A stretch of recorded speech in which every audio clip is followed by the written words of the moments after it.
We got more new Descent of Dragons cards and some really cool, complex, interesting designs in this one. Hey, buddy, watch this. Yeah, I don't know. That maybe sounded more sarcastic than I meant. I actually really do think there are some cool designs featured in this video and some pretty strong cards too. Starting off with Flick Sky Shiv, a new 6 mana 4/4 legendary minion for Rogue. The battle cry reads destroy a minion and all copies of it wherever they are. So not only will this be a nice instant swing on board where you destroy something big, hopefully, and you get some nice stats in play, but you also have this extra layer of shenanigan protection here with Flick Sky Shiv, and this is basically a counter to any card that's trying to do crazy stuff. So think about, for instance, Pogo Hoppers. If your opponent puts a ton of Pogo Hoppers in their deck, this is going to destroy said Pogo Hopper number 1 and every other single Pogo Hopper in the game, whether they're on board, in hand, or in deck. So all the Pogo Hoppers will be gone and your opponent's strategy will be denied. Think about like Togwaggle Scheme N'Zoth, something that's fairly popular in standard format right now. Destroy one N'Zoth, all the other N'Zoths go away. And I don't know why I'm only using rogue examples, but even with a card like Sathravar, a new card we got early here from Descent of Dragons, creating copies of stuff in hand, in deck, on board.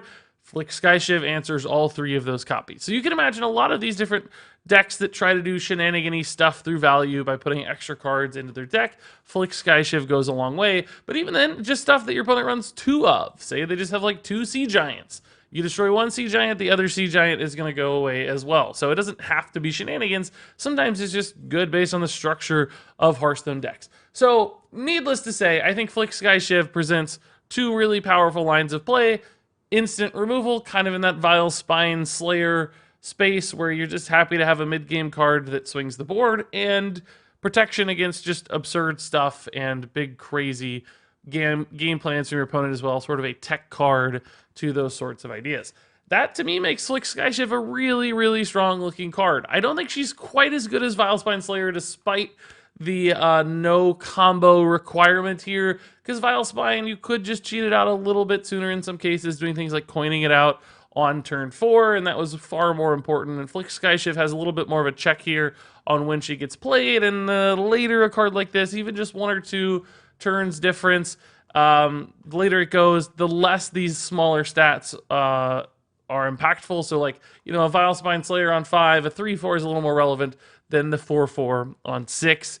It may seem like a very small difference, but you know, 1 or 2 turns of difference there can go a really long way when you're talking about trading efficiently into the board. So clearly, to me at least, not as good from a raw swing standpoint as Vile Spine, but a lot more going on with this card and a design that feels much more complex and rewarding in a lot of ways. Now, this is like one of the most common custom card designs that I see. A lot of people use this. I guess people forgot this actually also already showed up for real in Hearthstone in the Taverns of Time event. I think the card's name was like Fate Cleaver, a weapon that did the same style effect. So it's cool to see this brought finally into the real game, and I think this is going to be a powerful and interesting card to play. And here we go. This is where things get real spicy. Handlock is back on the menu, boys. It's Valdris Fellgorge, a 7 mana 4/4 battle cry. Increase your maximum hand size to 12, and then also draw 4 cards. So let's be clear here first off, right? This is a sprint that's on a stick. It's got a 4/4 that draws you 4 cards. That's already pretty intriguing, right? We've seen cards like that make sense in the past, and I think Valdris Fellgorge makes a lot of sense just as a 7 mana 4/4 that draws you 4 things. Warlock is a class that can play slower, they can stabilize, and refilling your hand with a card like this one's pretty fantastic. Even maybe in some aggressive decks, this could be a nice follow-up to just reload your hand full of stuff. All disregarding the hand size element of this card, I actually think Valdris Fellgorge is pretty solid just on its own. You know, play a zoo deck, put this at the top end of your curve. You've got your hero power, but you could also just get 4 things at once, dig for a couple soul fires, etc. These kinds of big hand reload cards have seen play in the past. It's still a little slow, right? A little risky to do that sort of thing because it's a low tempo, high resource kind of play, but nonetheless, still viable in some cases. But then we've got this other element that's increasing your hand size to 12. So here's one of the problems in a control deck, right? And we saw this in the past with like Druid and Unstable Evolution. When you would draw, not Unstable Evolution, that's not the name of the card, Ultimate Infestation. When you would draw 5 things, often you'd just like have to burn a couple things, and it would be a problem. Even now with like Nourish and Questurid, sometimes it's like, my hand is too full. And it was hard to play those sort of cards, even when the moment lined up and you had time and the tempo sacrifice wasn't a big deal. With Valdris Felgorge, no big deal. You can play this with 9 cards in hand and still not burn a card. Because once you play him, you go down to 8, your hand size goes up to 12, you draw 4, you've got 12 cards in hand. And that's actually really good for control decks. Sometimes they run into that issue.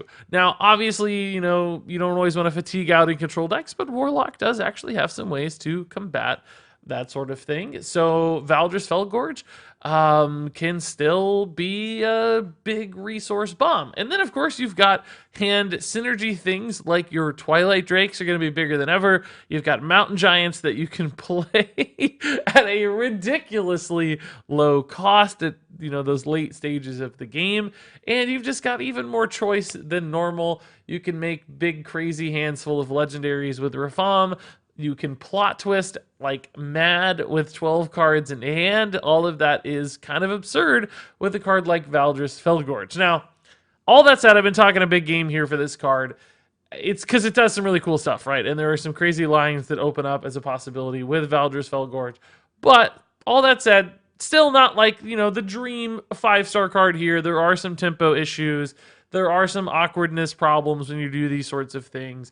You have to have a payoff for having a hand size of 12, and I don't really know that a late game Mountain Giant or slightly larger Twilight Drake is that sort of payoff, although stay tuned, we have one more card. So I'm not saying this is like an auto instant amazing thing that's just going to make sense. There are still some hurdles, still some puzzles to solve, but I think the raw power level of this card is high enough. It does enough. It's unique enough that it certainly has the potential to find and potentially even create a new style of handlock, or at least empower a Warlock deck. So, moving on now to the Abyssal Summoner, this is the sort of reward you might be looking for a very big hand size.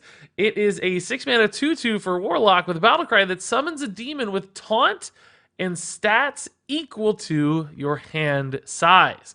So, for instance, if you had, say, like 7 cards in hand when you played this would be a 2/2 that summons you a 7/7 taunt. And that's not really a bad 6-mana play. That's actually sort of decent. And if you could stay at like 9 cards in hand, then she's going to summon you a 9/9. And that's really good. That's the sort of Spiteful Summoner stat line we're looking at. That's exactly what Spiteful Summoner did. The Abyssal Summoner is going to do the same sort of thing.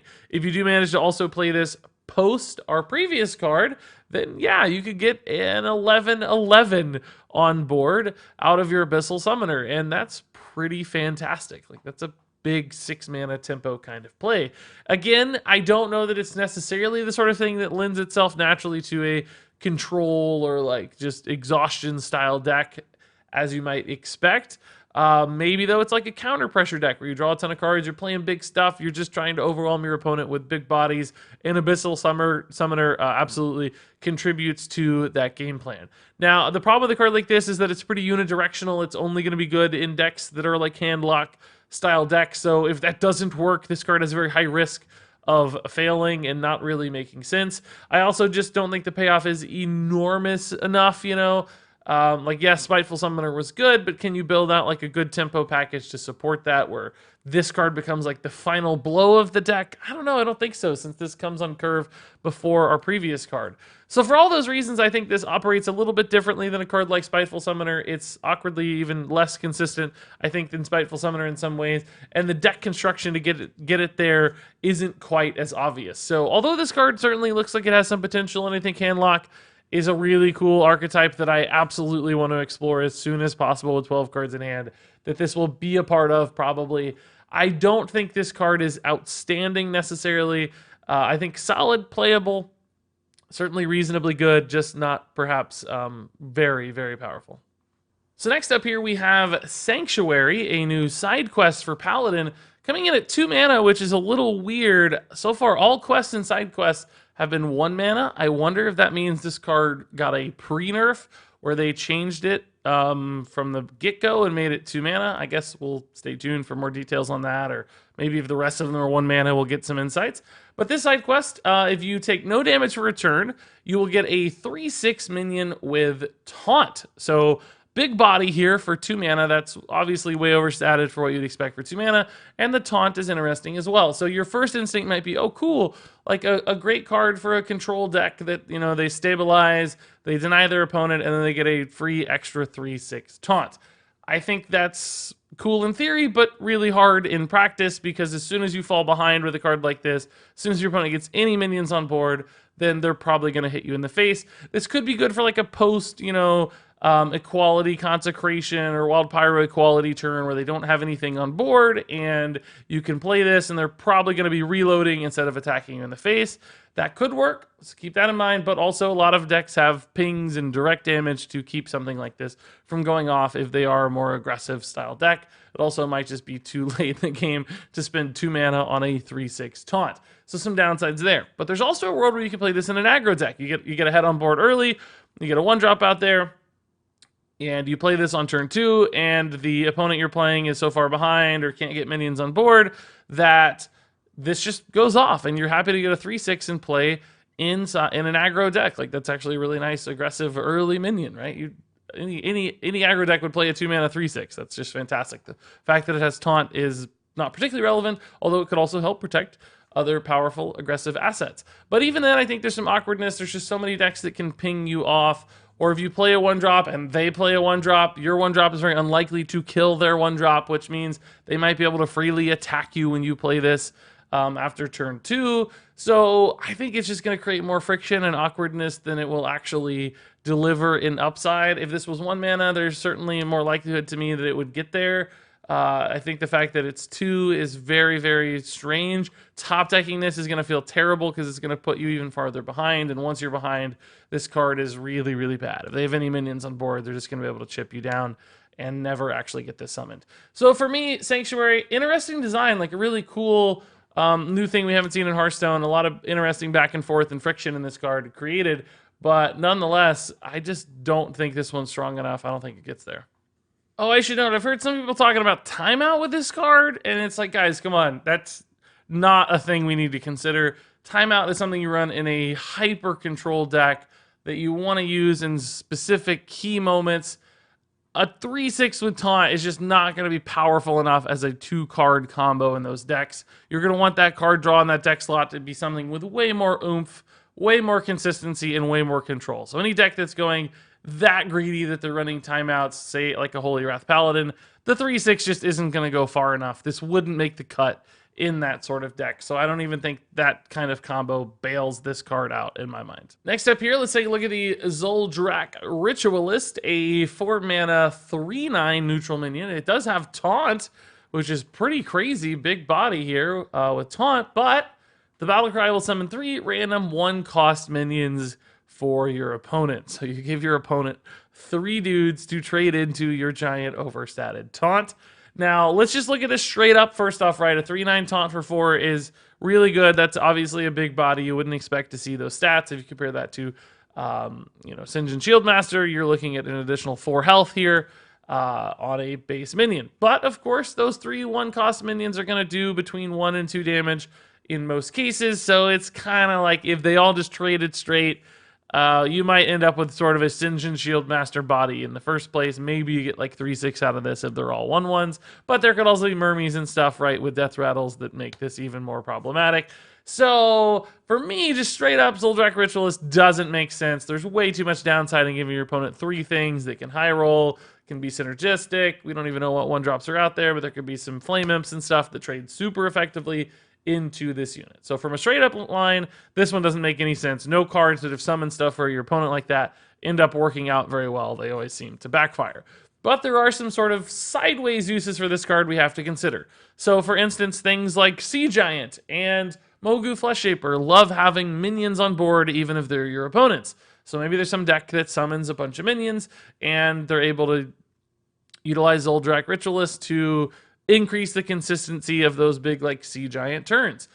Maybe you can set it up in a Gawk combo where you're trying to get some extra minions on your opponent's side of the board more efficiently from a mana cost standpoint than say like Mad Summoner. So this could be part of a Gawk OTK deck that's out there. Alternatively, maybe you're just using this to disrupt your opponent's resurrection pool, right? Maybe they're a priest and they're a big priest of some sort that's rezzing a ton of stuff, and you want to put not just like one minion, but 3 garbage minions in their res pool. All of those things could be use cases for Zoldrak Ritualist. Now, to be clear, I think each of those is fairly unlikely.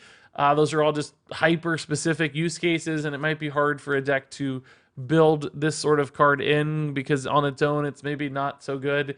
It would have to have specific setups and combos. So I still think there's a pretty big check on the power level here for Zoldrak Ritualist. I think this card, despite having some of those options and upsides, won't really get there. I think there will just be better options and cooler things to do for any given deck. So this one is neat, and again, a pretty complex design. I really like this design, but it's just not quite good enough to see play.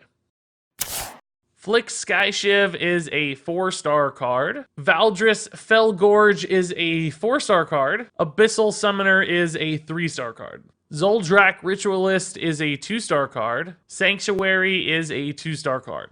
And there you go, folks. Another card review done, and lots more to come. So, of course, hit that subscribe button if you're looking for more reviews in the future. I think we'll probably have like another 10 reviews lined up, it sounds like. That's kind of crazy to think about. Some really cool cards coming out here, some powerful cards too. We'll see how that tracks as we move through these reviews. That said, share your thoughts on all of these cards in the comments below. Always appreciate hearing your guys' insights, and I know you all learn from each other as well, so thanks for taking the time to write those comments. But until then, thanks so much for watching, and until next time, game on.